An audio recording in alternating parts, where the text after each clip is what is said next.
Metro Ghetto. Hi everybody, welcome to this week's Ghetto vlog. Now, as you can see by the mess, we are kicking straight off from where Wednesday's CEX lottery episode finished. There will be a link in the description below if you want to check out any of these games in a bit more detail. But as we are about to fly to my locals and go and hit up my CEX, it's time to accept defeat, certainly with this one. Turrican 2, £200, no manual, look at the state of that. I'm not even convinced it's real, so that's 100% going back to CEX with me this afternoon. The only other one really which has a question mark over it is Kirby's Fun Pack. Now, I've got such a long checkered history with this one that I think it's kind of having an impact on my decision, because I really just want to add it to the collection. I really do. This is the sort of game which primarily I'd say I can clean this up. There's biro on the back, I can convince I can get rid of that.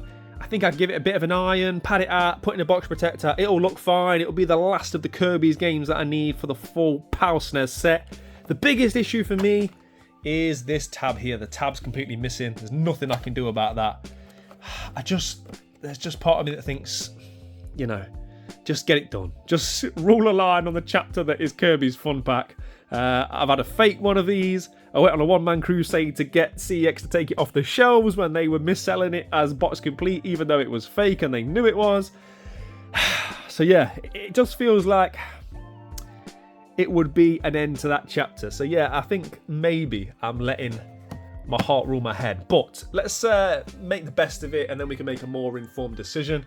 Also, we need to get tidied up, because this is what the 3.0 looks like after a quite extensive CEX lottery.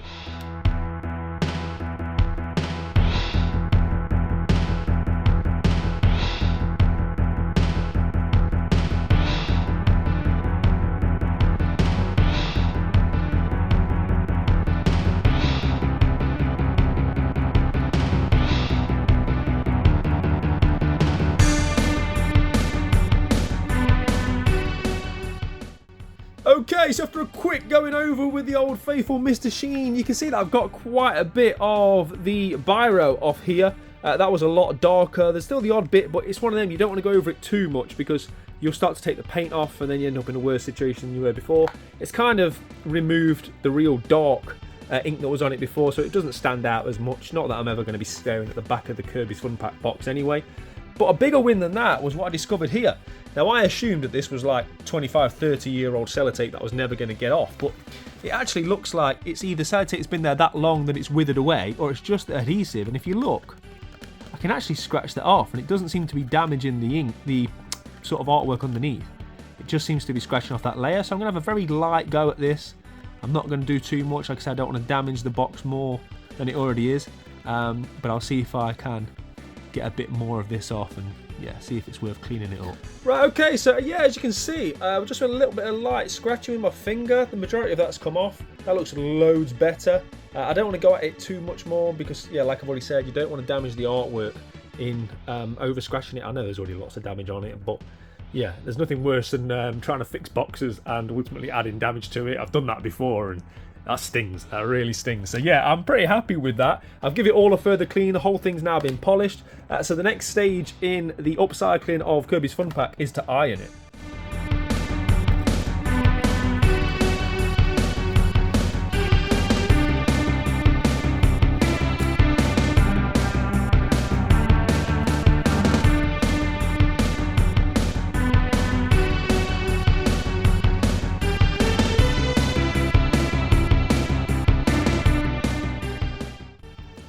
And there we go, all done. I'm sure we can all agree it looks much better than it did. The removal of most of that sticky there, it's all been cleaned up. It's got a lot more rigidity to it now than it did have. Obviously, you can only do so much, it can't work miracles. A lot of that ink's been taken off the back. I think it'll look better, even more so, once I put this on. And there it is, job done. Certainly looks worthy of being on the SNES wall now, right? Seeing it now, I think that's helped make my decision. I'm going to keep it. I've never been a mint collector. It didn't cost me, I think it's £95. It was vouchers, so it didn't cost me anywhere near that. It's got the manual. Yeah. I'm all about the display. I'm all about owning it and being able to play it. And to be honest, that looks great, right? So yeah, I love the pink as well. I've always loved wild wacky sports because it's like so pink. But yeah, it's nice to add another real pink game into this little pink section that we've got here. So yeah, you can probably tell by my voice I'm smiling now. I feel like I've turned that into a CEX win. A lot of people, I'm sure, probably most people, would have returned that one. But yeah, I'm not a mint collector. I've got my own sort of set of standards when it comes to Nintendo cardboard, lower than most, but it's helped me out no end as a collector, and yeah, I'm happy to tick that as a win. But let's get Turrican 2 back to CEX.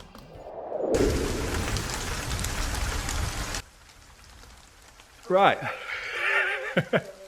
So we are out of the miserable weather, and we're in my locals. As I said, we're going to be going to CEX to take back Turrican 2.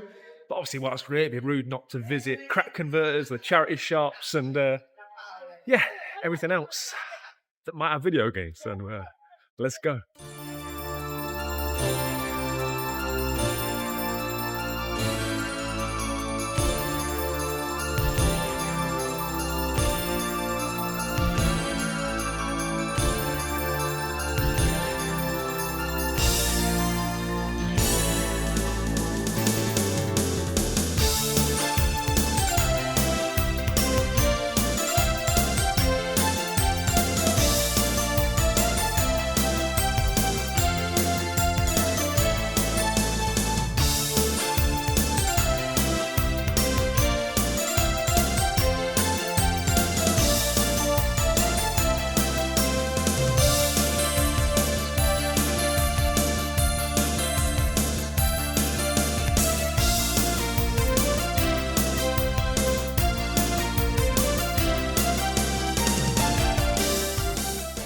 That was a great start to this little hunt.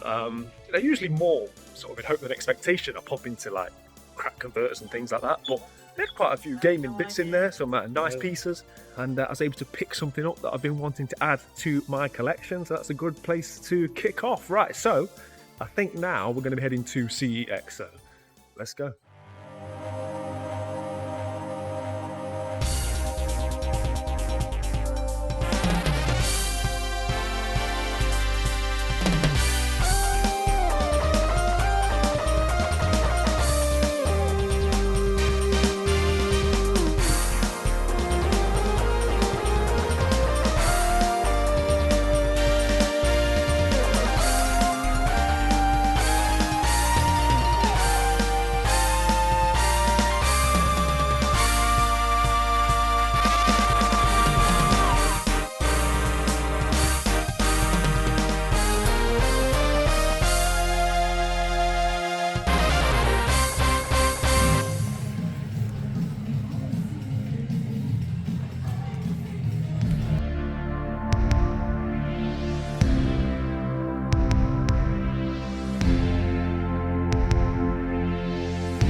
Well, that was a successful trip. Not only did I get a game from Cash Converters, I got one from CEX, and the sun's come out. So yeah, man, all good in the hood. Let's get back to the 3.0 and take a look at the games I picked up. Okay, back from the locals, not only with the couple of games that I picked up on that small hunt, but the postman has been. So let's jump straight into this first, shall we? This is from my friend Steve, Retro Steve, shout out to you. This is something that I've been hunting via eBay. I've had this as a safe search for months and months. There's one or two on there, but in my opinion, overpriced, very expensive. But I guess the price is indicative of how rare they are. You just don't see them. This has come via a CEX local to Steve. So One of the benefits being on the Ghetto Gang is that we've got people all over Great Britain. So all four corners of the United Kingdom, there's people hunting their CEX stores, taking photos and sort of sharing it with the group. So things like this, spoiler alert, it's a bit of cardboard, it's a sleeve cover, that you can't sort of like search for manually via the CEX system. This is really the only way I'd find it. Like I say, it's very uncommon. So for it to pop up in one random CEX, I never would have found it without the help of Steve and the Ghetto Gang doing that kind of thing, which is fantastic. And the Ghetto Gang's been growing, guys. Last couple of weeks, the community is growing, and that's fantastic to see. And this is, yes, it actually looks nicer in person. So this is for the Xbox 360.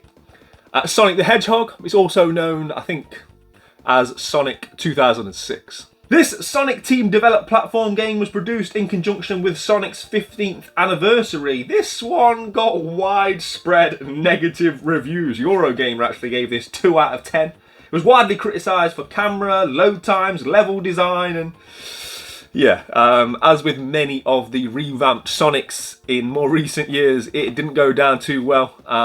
But I didn't buy this for the game. I already own the game, which is one of the beauties of it, which we'll get to that in a moment. I bought it for this fantastic sleeve cover. I don't know what the deal was with this sleeve cover. I'm going to have to ask my friend Kyle, whose house we went and did the game room tour at, because he's a huge Sonic fan, as you'll have seen if you've seen that room tour. I don't know if this came with like a collector's edition or something. That would explain its rarity, because it's not very often you would separate something like this from a collector's edition. That's just a guess. If anyone knows the origins of this sleeve cover, let me know. I don't know if it was like a HMV exclusive or something like that, but it's absolutely beautiful. Look at that, foil backed. Yeah, massive shout out to Steve for that. As soon as he showed me this, I was like, right, I'll send you the money, send it across, and here it is. Couldn't be happier, man. And as I say, I already own this. This is not a cheap game, so it's £12, but CX give £8 trading. So technically this has cost me £4.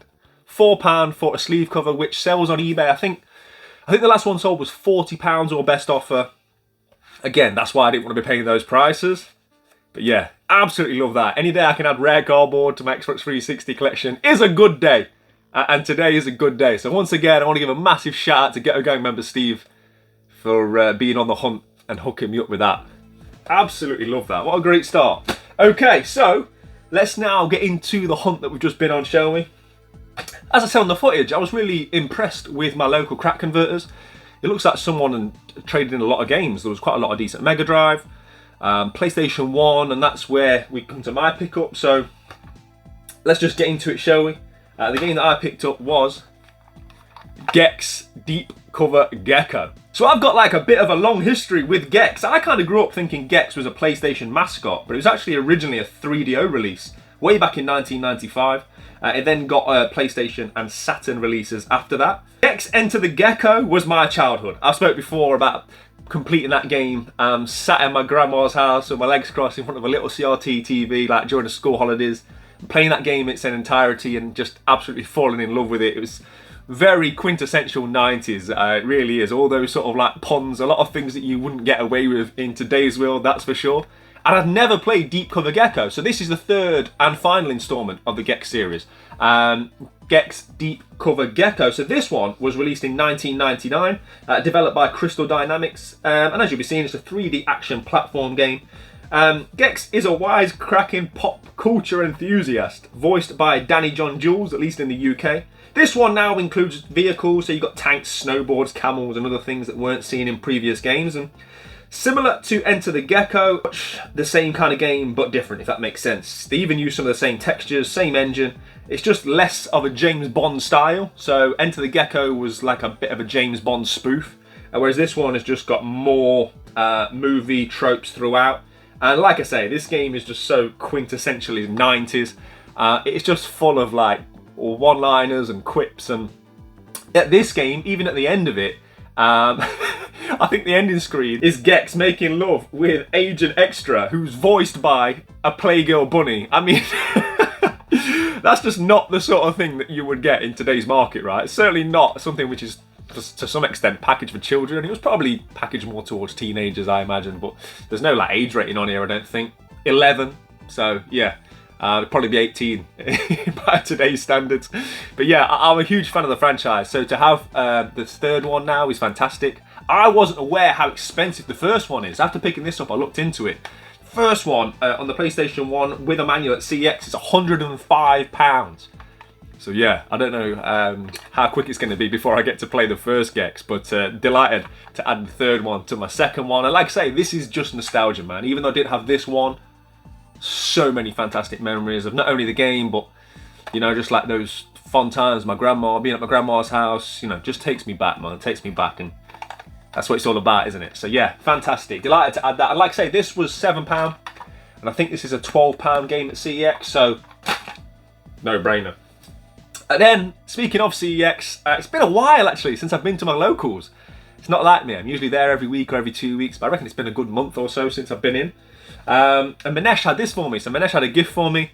He knows how big a fan I am of Street Fighter and its artwork. And he said this is just something he had sitting around, and I absolutely love flicking through Street Fighter graphic novels. I've said many times on the channel, I should probably stop saying it, that I can actually draw. I should put my money where my mouth is, right? And draw and prove it. I can't draw, I can copy, if that makes sense. I can't just draw out of my imagination, but I can sit down, look at this beautiful artwork and make my interpretation of it. A lesser interpretation, it should be said. But I actually love doing that, but I just don't find the time. Like, life's so crazy, right? But yeah, I do like the thought of one day sitting down and going through some of the artwork in these graphic novels that I've got and drawing some for myself. I find it very therapeutic, but it's been a couple of years since I've sat down and tried to draw anything. If I've got any footage of any of my artwork, I will try and put some in now. Don't judge me too harshly, it's not going to look this good. So yeah, massive shout out to Manesh for the gift, love that. And this takes me to my CX purchase, which was quite an expensive purchase. This is a game which until recently I had no idea it was this expensive. I shouldn't be surprised. But that is, on the GameCube, The Legend of Zelda Wind Waker. This is a 2003 Shigeru Miyamoto produced action-adventure game. Set on a group of islands in a vast sea, Link attempts to save his sister, not Princess Zelda this time. At the time it was somewhat polarising on its release. Just, I think the art style, I think it sort of like spread the internet at the time. Some people loved it, some people didn't like it. I personally love it. I don't recall it at the time. I never had a GameCube growing up. But like, as an adult, looking at that sort of cel-shaded art style, I think it's fantastic, and I think it stood the test of time really well. One of the criticisms of this game, it didn't have many, as you can see, 10 out of 10, and that's pretty much the reviews across the board, was like the traversal of the seas. I think it can be quite long-winded, pardon the pun. So all of that was kind of rectified with the remake. There's no need to play this game, in all honesty. You might as well play the Wii U version. That's the footage that you'll be seeing on screen now. It just looks a lot better in HD for me to show you guys. It's a beautiful looking game, and that's how I played through Wind Waker. When I first got my Wii U, I played through the Wii U remake. But I haven't bought this game to play it. If you've been watching the vlogs recently, you'll know why I bought this game. That's because something I've been hunting for a long time is this sleeve cover. We picked it up very recently from Vintage Gamer. This is a HMV exclusive Legend of Zelda, the Wind Waker sleeve cover. It's just become a very rare, expensive piece, and I was able to get this for just £35, courtesy of Nick and Vintage Gamer. Love that. That's going to be forward facing somewhere along my GameCube display, but there's no point just having the sleeve cover. So yeah, I wanted to add this to it, and you have to make sure that it's this version. So this is the dual disc version. I'll just quickly take the sticker off the bottom so I can give you its full title. So this is the limited edition, including 2 game bonus disc. Now if we open it up, you'll see that it's also got the Legend of Zelda Ocarina of Time Master Quest, which is a never released before version. I don't know much about that one. I'll have to do some research into that. But it's dual disc, and somehow my local CEX had like 4 copies of this, which was great because I got to Frankenstein the best one together. So I got all the best like cover, manual, discs, everything. This thing is absolutely beautiful condition, which you'd want, right? Because like I say, I never knew this was £45. Shouldn't be surprised really, first party Nintendo game, GameCube. But yeah, just something I'd never really looked into with having the Wii U version. But now we can put these together. This can go on the shelf, and yeah, I couldn't be happier really. Nick did have a copy of this game, but I said to him I didn't want to spend real world cash on it. I might as well just use vouchers. And with me having taken back the Turrican 2 from the failed CX lottery, yeah, it felt like the perfect time to pick that up. So yeah, I think that's a great start to the week. 2 fantastic sleeve covers with the games, a PS1 game. Yeah, this is what I'm talking about, right? This is why I love this hobby. So we're going to keep rolling. I think the next time you see me, I'm probably going to be on another hunt. I've got to nip out again. And you know me, guys, whenever I go out, we go hunting for games. So until then, in a bit. Retro Ghetto.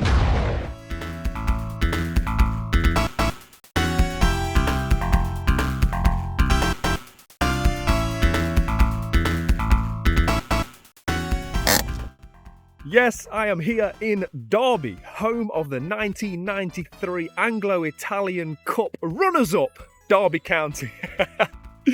You can probably guess I'm running out of ways to introduce my hometown of Derby. We've exhausted the fact it was voted the worst city to visit in the country. But yeah, I'm in Derby. It's definitely not the worst visit to hunt for video games, that's for sure. Let's go and put that theory to the test.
Right, next stop, a good old Derby CEX. Wish me luck.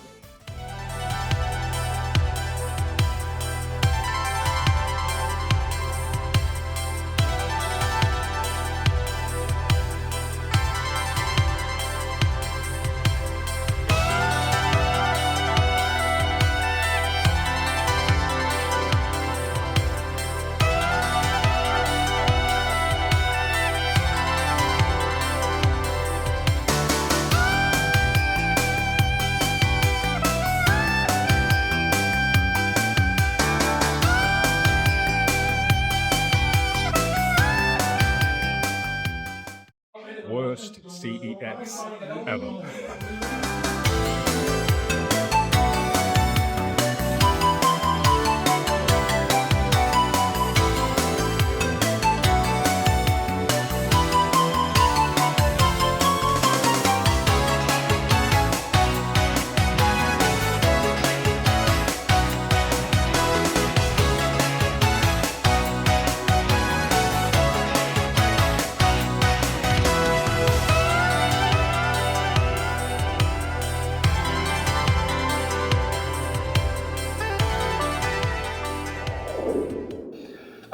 Okay, back from my hometown of Derby, and before we get into the couple of bits that I grabbed, the postman has been yet again.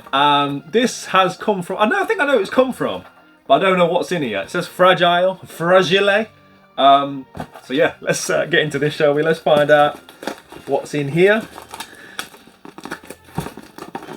Right, we have got a note. So, seems like a good place to start. Dear Callum, I trust this note finds you and your family very well. All good.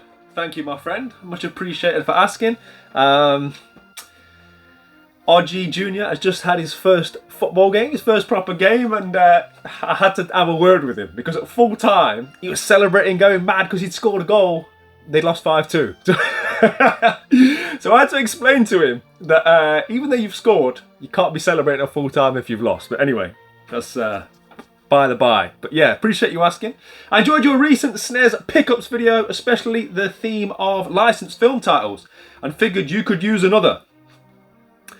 Based on a cracking bit of 80s cinema, this film saw Richard E. Grant as an action hero go up against the late, great Julian Sands as they battle across time from the 17th century to modern day America, where the fate of the world hangs in the balance, just like every other 1980s time travel film. I had no idea this film had received the gaming treatment, and when I found it, I ordered copies for both SNES and Mega Drive. Credit to anybody out there that knows what this game is, because I still don't know. Whilst I slimmed down my collection, I passed the SNES version over to yourself as both a thank you for the hours of video that you make that keeps many of us entertained, but also to help bring your goal of the full PAL set of 531 games for the SNES one game closer to completion. Enjoy the game, James. On Discord and Insta as Retro Dregs, and on YouTube as Castle Maddock. Massive shout out to Retro Dregs. Very, very kind of you, sir. I just want to say, don't send me anything. He had messaged me beforehand. Guys, it's always much appreciated, but in terms of thanking me, just hit the subscribe button, right? Watch the videos, press the like, that's more than enough. You don't need to send me anything. I've got enough games. And I've got my own addictions to feed, right? But it is always much appreciated. Right, okay, what is this? Let's have a look. This looks interesting. We've got some bubble wrap. Okay, it says, one mean medieval son of a witch. Love the calligraphy as well. Appreciate the time that must have gone into writing that. Having said that, let's rip it up. Right, what game is it? Oh, okay. Funnily enough, I was watching a video about this the other day.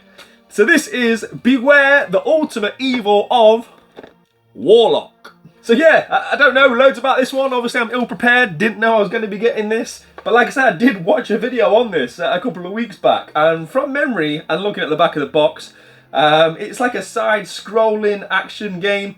It says here it was released in 1995. And I think from the review I watched, it was like they didn't know whether the game wanted to be like a standard stereotypical left to right platformer of the time, or if it wanted to be a game a bit more like flashback, you know, something which moves very methodically and has almost more of a realistic element to its gameplay, and the way in which it controls. If you've played those games, you'll know that they control very differently to your standard sort of action platformers. But yeah, let's get into it, shall we? Any day we could add Super Nintendo cardboard is a good day. Right, it looks to be in good condition as well. It's conveniently got the cheat codes on the inside as well, which I'll probably need given my limited gaming prowess. But yeah, good old LJN, right? Always a sign of quality. I don't know if this game is reared as being one of the better platformers on the system. And I've never even heard of the movie. I didn't even know that this was based on a movie. So yeah, massive shout out once again to Retro Dregs. I'll put all the links below to all his various different social medias. But yeah, absolute top man, and like I say, much appreciated, my friend. Another Nintendo game closer to the full PAL set. It's starting to feel real, I'm not gonna lie. Like, we're way off. We are way off, right? I could be 10 years off, I don't know. But I don't know, it's starting to like, it feels like it's motoring because we went past that halfway mark, and there's something that I want to say. It's on the tip of my tongue, but I can't say. All I'm going to say is Wednesday's video. You may notice from the footage that we've just seen, There was a certain shot missing. Let's just say heavy hitting game. But yeah, Wednesday, we're not going to go into that now. But yeah, it just feels like it's happening, right? It feels like the full set is motoring along. That's all I'm going to say. And it feels good. It feels like I've got momentum. That's what it feels like. That's a better word, momentum. Right, so anyway, the hunt itself. So, as you've seen, CEX Derby. It is what it is. There's no point in me constantly berating it. We already know by now it's not the best CEX in the country. But I did pick up one game. And the game that I picked up for £8 on the PlayStation 2 was Onimusha 3. This is known as Onimusha 3 Demon Siege in North America, and it's a 2004 Capcom developed action adventure game. All of these games, I think, play in the same kind of hack and slash style with computer controlled camera. The difference with this one, though, I believe, from the first two releases, is that not only does it play in feudal Japan, but it also switches the gameplay to modern day Paris. I don't know why, I don't want to look too deep into the story because I've only ever played through the first Onimusha game. I played that on its release when the PlayStation 2 was out when I was younger. Really enjoyed it, loved it. Most Capcom games are fantastic, right? So it's something I would like to delve into going forwards. I'd like to go into the second and third. Feels like they should have a remaster, right? Let me know if that's happened, but why hasn't it happened? It feels like they should put all three, actually there's four. There's a fourth instalment of the Onimusha series as well. The fourth instalment being Dawn of Dreams. That's quite an expensive one. That's actually £18 at CEX. But there is a reason why I decided to pick up Onimusha 3 today. So for the longest time, I've been sat on this. So this is the PS2 sleeve cover. Really nice slip cover. Very simplistic, but I really like the way it's done. Simplistic's the hardest thing to get right, and I love what they've done with this. I love the sort of gloss effect. Yeah, really enjoy that. But yeah, for the longest time, it's had nothing in it. So it's just been like a placeholder. It's just been sat there looking pretty, but I want to get the game to go inside it. And this is very much the theme of this week, right? With us putting Wind Waker in the other slipcover. So it should be pointed out that this is a special edition. So this at CEX is £22. And I believe it should come with a special edition game. So that would this game in the special edition format would cost you £22, but there's no guarantee of the sleeve cover. Honestly, I don't care enough. I'm happy to just put the copy of Onimusha 3 in here.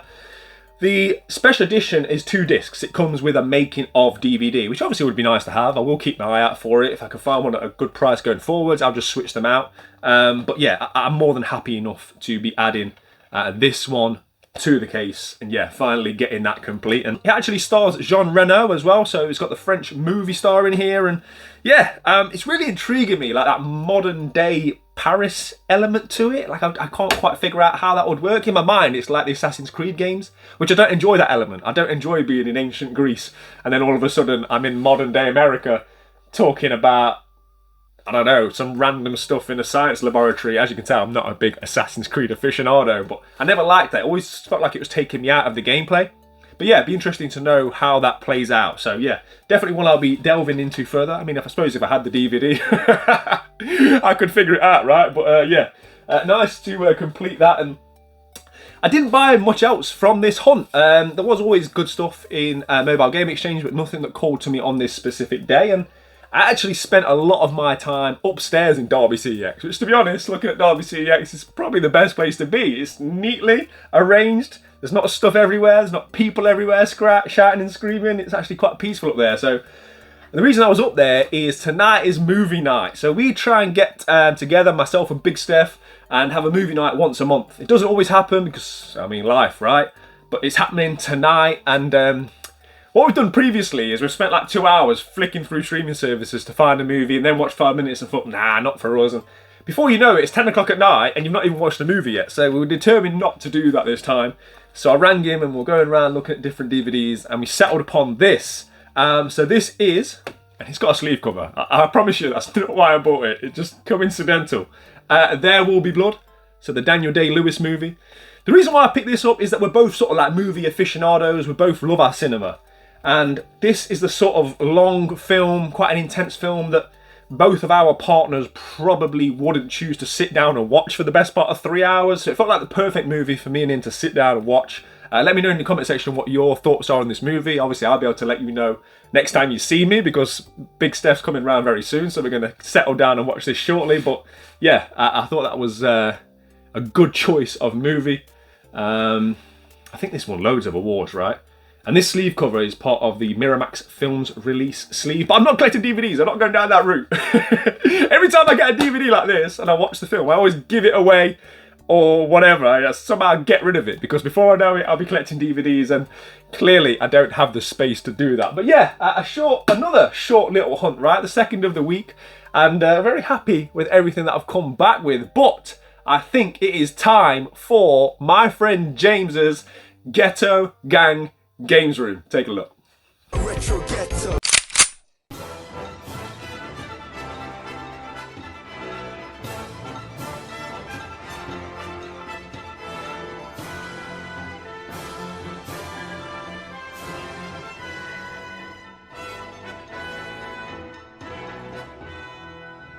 Hey gang, it's James or Lethal Brazil Gaming. My game room tour is less of a game room, more of a game corner. As you can see, it's just part of my living room, as I'm very limited on space in this house. But I think I've done quite well with the space I do have. So let's get into it. Starting over here. Oh, would you look at that? I've accidentally left it on my trophies. Sorry about that, guys. Let's get out of that. Here's my PS5, the main thing I play on. I do have a PS3 hooked up down here as well, because PS3 is probably my favourite console of all time, so I use that quite regularly. The PS5 does have a HDMI cable behind it, so that if I want to plug it into the big TV and play here, I can, or I can stay on my desk. Coming down here, I have one of my favourite sets to collect for right now, is the Only on PlayStation set. These are all sealed, and they're all the plain backs, not the display backs. I'm currently one away, Shadow of the Colossus. It's actually en route though, I have purchased it, so by the time you're seeing this, I've probably completed the set. Coming around here, my laptop, currently on the Ghetto Gang Discord of course, link probably in the description below. Up here, some lamps, my headphones, my lava lamp, swinging around to some controllers, all charged up. And my PlayStation Portal, a plant, and a custom cup I had made by my partner. My partner got made for me as a gift, which I absolutely love. If we come up here, there's a couple of controllers, a Spider-Man one, Hogwarts Legacy one. I currently have the Astro controller and the Concord controller en route as well. I don't know where I'm going to put them yet, but they're en route. Really cool game here, Super Perils of Bacon. Co-owned Lilimo Games by Colin Moriarty of Last Stand Media, who published this. Super limited physical release. I think it's like 1,000 copies. Or 500 split into two separate things of 500, so that's like X number of 500, all hand signed and everything. Really cool, really rare, really expensive. Up here is Venom from the Spider-Man 2 Collector's Edition, the game, the comic book, which I believe was a UK exclusive release. As you can tell, I'm a big Spider-Man fan. My favourite game of all time, Ni no Kuni: Wrath of the White Witch. This is the Wizards Edition, which was a grail of mine. I want a better condition one eventually. But for now, this was cheap and I always wanted it, so I had to pick it up. Sea of Stars, fantastic game. That's the special edition of it. Here is my Ni no Kuni variants, so greatest hits. My personal favourite, the Japanese cover. The PS4 remaster, which is sealed. And the double pack of Ni no Kuni 1 and 2. Here's a Kratos figure. Crash Bandicoot, Fallout, Bobblehead. My PlayStation Vita inside an acrylic case. TV. Some cool books, and probably my favourite part of my entire display is these consoles. These are all the slim variants, which was just it just happened, it wasn't intentional. But PS1, silver PS2, red PS3, my favourite, and then the Days of Play edition of the PS4. Before I show you the games up on the shelf, let's go down underneath, where unfortunately because of space I have a lot of storage games. I also have a bunch upstairs. This houses a lot of my platinums, my essentials, and some overspill of like common PS3 games that don't quite cut it for the shelf. Here are the shelves. I have two shelves because, again, space is a premium. But I tried to keep a lot of the best games on there. There's Catherine. Here's a recent pickup from a Ghetto Gang member. Deadpool. Some of my favourite games are up here. Lollipop Chainsaws here. Ni no Kuni is here as well. It's everywhere. Spec Ops Online, which has recently had a bumper value. Truck Racer, and then the HD collections are here. Again, I've got a few of those coming, so I'm close to completing them. Red label at the top. Speaking of red, here's some essentials. And a set that I've recently started off in the gang. The blue PlayStation Move borders, there's 20 of these. It's a pretty cheap and easy set to go for, and I'm almost done already. And like I said, I've got a lot of the gang members on board. So yeah, that's my humble corner. It's not quite as impressive as some of the rooms we've seen. Obviously, I dream to have a room one day, but I like it for what it is. I hope you enjoyed, and take care. Retro Ghetto. No way. So I've just come in here, I've knocked that with my backside. The whole thing's rocked. I've managed to stop it. Ah. I had my phone in my hand anyway, because I was looking about to film something. I haven't even looked. Oh, please don't be much damage. Oh no. Right. Oh, what's happened here? No, no. Where's that piece? Oh man. But oh man. Shows you how just you don't pay attention for 1 second and it can have serious consequences. So as you can see, I've not long woke up. I'm just having my first cup of tea of the day. I was in here just filming overlay shots for like the pickups and various different pieces of the vlog. And yeah, my backside clipped this. So this is the only bit in the room which is kind of tight. So the remote control here from the 360 kiosk, and then there's a smallish gap between that and the gun. It's a big enough gap that it's never really an issue. You just have to kind of angle yourself a little bit, but like I say, I wasn't concentrating fully. My hip just clipped his gun, and then the whole thing rocked. It caused the arm to come off Master Chief, fall on the floor. I heard like a crack straight away, and I felt like I could have cried. I'm gonna go and have a strong cup of tea, a shower, and then we'll come back and assess the damage. Right, so not only have I had a strong tea, a shower, I've even been in the Ghetto gym, right, trying to work out some of this frustration. Let's take a look at the damage. So, most importantly, this isn't broken. There's probably a bit of extra scratching and a little bit of damage here. We can soon fix that with a little bit of black paint if any of that's visible once the arm's back on. But this isn't broken, that had just been knocked off. So that's fine, we're not too concerned about that. The arm should go back on the shoulder. All the damage is here. Again, thankfully, this bit isn't broken. This is the brake, as you can see. So this part of the gun should fit. Hopefully it fits on okay. There, kind of. So we're gonna have to try and super glue that. I've also got a couple of bits I've managed to find on the floor that have come off this, I assume. Probably from that bit, yeah. So what I'll do is I'll glue this. I'll then like probably paint around the area. And yeah, could have been worse, I guess. But yeah, just very, very frustrating. You know, I just had a quick look. These things, if you want to buy one of these now, you're looking at £4,500, and then you've got to get them to the country. So I mean, you're looking probably £5,500 in reality. I think that's probably euros. I mean, £5,000. You're not going to get much change. £5,000 getting one of these. Obviously, I didn't pay that. I got this for an absolute bargain, about 250 quid. But that doesn't mean I can go and buy another one for 250 quid. So, whilst it's far from ruined, don't get me wrong,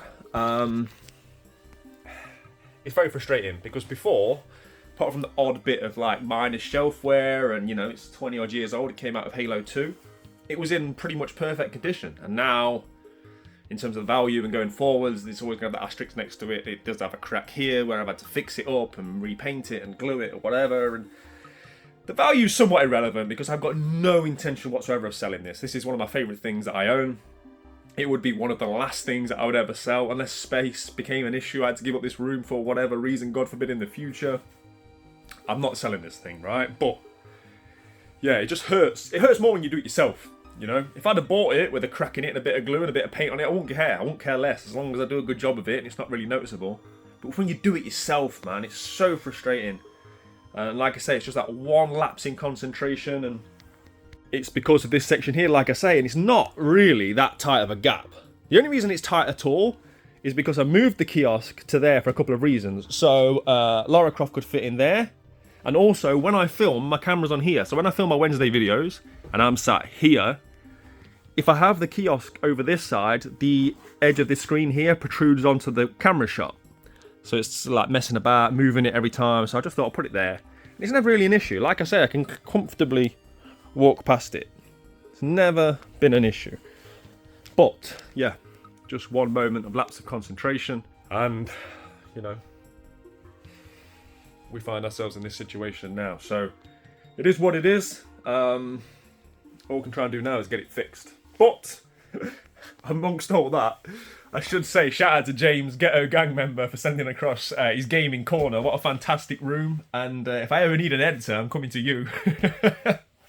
Yeah, so massive shout out to James for that one. If you do want to get involved, of course, showing off your games room or anything that goes on with the Ghetto gang, there will be the link in the description below.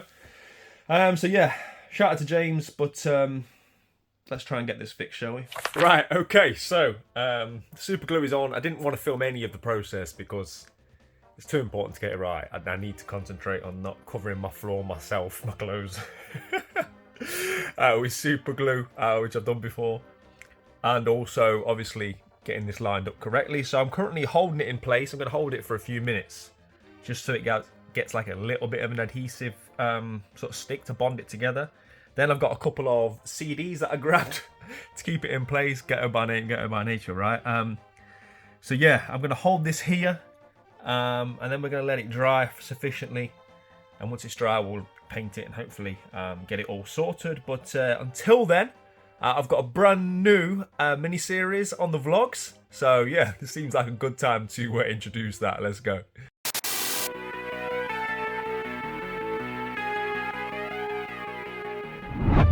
What's good, Ghetto gang? So I'm just gonna hijack Callum's vlog for a couple of minutes just to let you know how I'm getting on with the free PS5 that I'm trying to get from Kex. If you watched his recent vlog, you'll have seen that he came to my house, we went through a bunch of games and we took some into CEX, into Kex, whatever y'all lot call it, and I got a £94 voucher. So I've got a bunch more games that I'm gonna take in today. I don't think I'll get that much, but I should get a decent little amount. I went through some of the games and there were some big hitters in there, like Punch Out on the Wii. There was also a Nintendo DS game, Cooking Up, not Getting Up, something up, but that looked like it fetched a pretty price. So providing that they take all the games, because sometimes I worry that some of them are a bit too bashed up, or like there's a couple in there that have got like foreign writing on them and stuff. I know they're dodgy about foreign titles and things. I should hopefully come out with, I don't know, like a 30 quid voucher today. We will see, but I'm gonna take you along for the journey. Let's do this.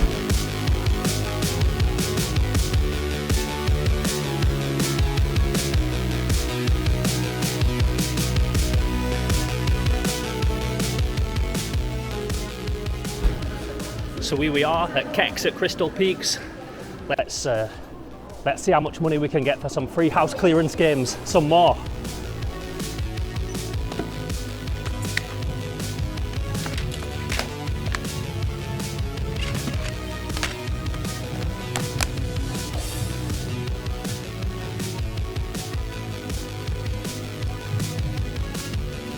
So that's the longest that I've ever spent in a Kex store whilst not with Callum. I were very much ready to get out of there. There was like one person working the desk, bless her, and loads of people coming in and trading things and being annoying. And although they didn't take like 8 of the games because they said that they had ring burn, ring sting, which is never a good thing, or like they were burnt or something. One of them had a scratch, one of them was really bad, one of the Mario Karts, I didn't even notice. The others didn't even look that bad to me, but she knows what she's doing, I don't. So even though there were quite a few that they didn't take, I still came out with a £73 voucher, which I'm buzzing with. So I've got a £94 voucher plus a £73 voucher. You do the math because you're probably better at it than I am. But yeah, on my way to a free PS5. So I'm going to keep updating you with these. I'm going to keep hijacking Callum's vlog and letting you know how I get on. But until then, back to the Retro Ghetto. Right, I think we need a new rule here at the Retro Ghetto vlogs. No more clips that are edited better than my own, right? Shout out to Theo for that, absolute legend. Hopefully you guys are looking forward to seeing Theo's journey. We're going to be updating you guys most weeks with his road to a free PS5 via CEX vouchers. That was a mouthful. But let's take a look at this, shall we? So, this dried sufficiently enough that I flipped it over and did a bit more gluing. Hold on.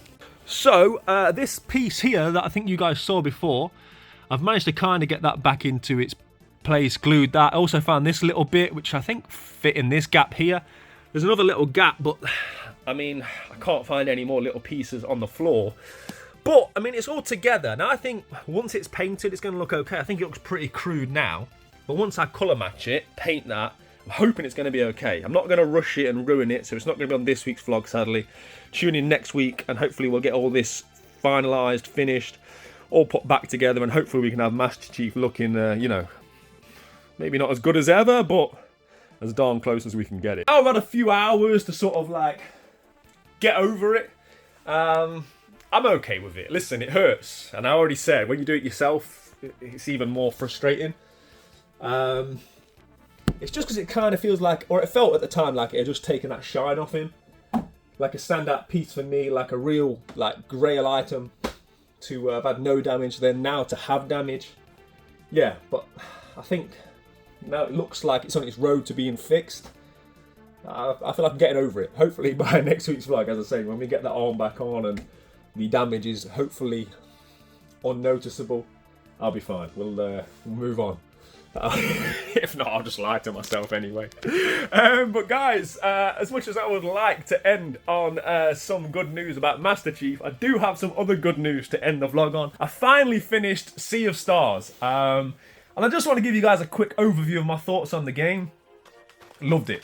Absolutely loved it. Somebody that's not a big turn-based RPG guy by any stretch of the imagination. Prior to this, I'd only ever played through Pokemon Red and Chrono Trigger. So this is like my third and by far longest playthrough of any sort of turn-based game. And it was fantastic. It was the graphics that kept me going. It was the graphics that pulled me in. The story was also brilliant. I'm not going to lie, the turn-based part wasn't my favourite part of it. I didn't sort of like go into every battle and think, oh yes, another round of turn-based combat. I didn't. There was times where I could have easily skipped through that. I didn't because I wanted to level up my characters. So I'm not convinced. I'm not all of a sudden an aficionado of turn-based. But, like I say, I felt like it was a necessary part of the game, because if it was like an action combat game, maybe you would have just flown through it and it wouldn't quite have the same gravitas in terms of the story and the length it takes to get to certain bits. Having said all of that, I'd still say the game was a bit too long. But that's not to detriment of the game. That's more where I'm at as a gamer, as opposed to the game. It took me like 40 hours, and I just don't have the time to commit to 40-hour games. So I'd say anywhere after 25, 30 hours, I was ready. I was ready to move on, because I don't get that many hours to play video games anymore. It takes weeks, months to finish a game. I keep adding games to my collection that I really want to play, and keep seeing things on the shelf, and people in the Ghetto gang keep talking about games, and I'm thinking, I'd love to play that, but I can't because I need to finish this. And again, it's no detriment at all to Sea of Stars. It's a great game.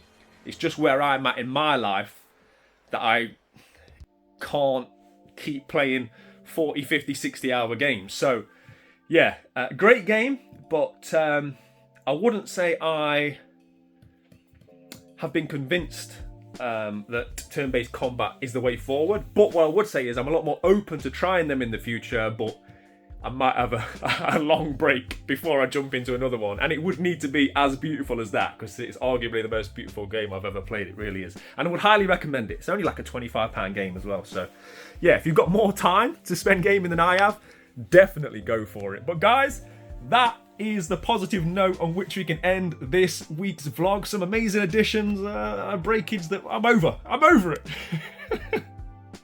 I did say last week I'd be announcing the winner of the Batman Steelbook giveaway, so the winner is on screen now.